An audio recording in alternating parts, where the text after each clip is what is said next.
বিসমিল্লাহির রহমানির রহিম। আসসালামু আলাইকুম, সবাই কেমন আছেন? আশা করি সবাই ভালো আছেন। Welcome back to our another blog. তো আজকে আমাদের রেসিপি হচ্ছে মুরগির মাংসর ঝোল। তো মুরগির মাংসটা আজকে রান্না করব আলু দিয়া। তো চলেন রান্নাটা শুরু করা। প্রথমে পেঁয়াজগুলো ভেজে নিব। পেঁয়াজগুলো কড়াইতে দিয়েছি, তেলের ভিতর দিয়ে দিছি।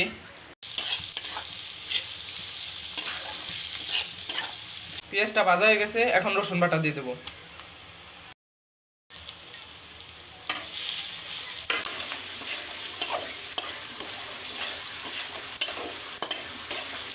এখন আদা বাটা দিয়ে দিব। আদা বাটা দিয়ে দিছি। রসুন আর আদা ভালো মতন কষা নিব পেঁয়াজের সাথে, যাতে রসুন আর আদা কাঁচা গন্ধটা না থাকে। তো আমাদের আদা আর রসুনটা কষানো হয়ে গেছে ভালো মতন। তো একে একে সব মশলা দিয়ে দেবো। পরিমাণ মতো হলুদের গুঁড়া, জিরা, ধনিয়া গুঁড়া, আর গরম মশলাটা আগে আম্মু দিয়ে দিছে, মরিচের গুঁড়া। এই মশলাগুলো এখন ভালো মতন কষাই দেবো।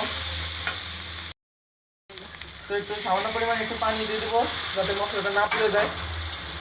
তো এখন মশলাগুলো ভালো মতন আবার কষাই নেব।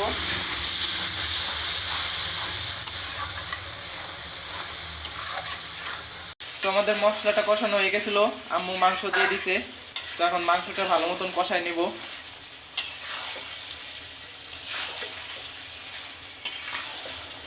তো মাংসটা ভালো মতন কষানো হয়ে গেছে, এখন আলু দিয়ে দিব।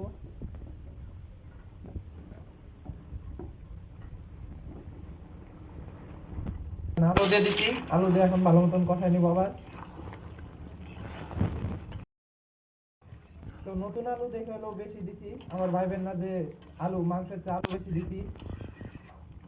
শীতের আলু তো, শীতের নতুন আলু স্বাদ অনেক, কয়েকদিন ভালো লাগবে। শীত চলে গেলে তার ওরকম স্বাদ লাগবে না শীতের মতো নতুন আলু।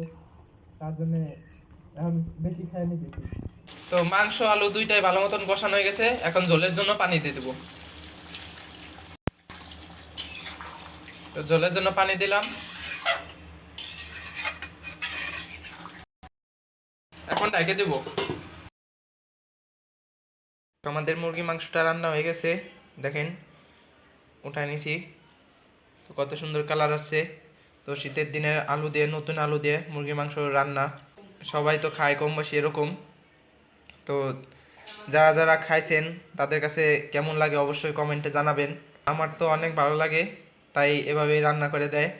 তো আমার আর ভাই আর দুজনের এরকম ভালো লাগে, তাই আম্মু যে রান্না করে দেয় এভাবে, আমরা যেভাবে বলি সেইভাবেই রান্না করে দেয়। তো আপনারা কে কে এভাবে রান্না করে খান, তো অবশ্যই কমেন্টে জানাবেন। তো আজকের ভিডিওটা এই পর্যন্তই। যদি ভিডিওটা ভালো লেগে থাকে অবশ্যই কমেন্টে জানাবেন, এবং ভিডিওটা লাইক করে দিবেন, শেয়ার করে দিবেন, এবং চ্যানেলটা সাবস্ক্রাইব করে দিবেন।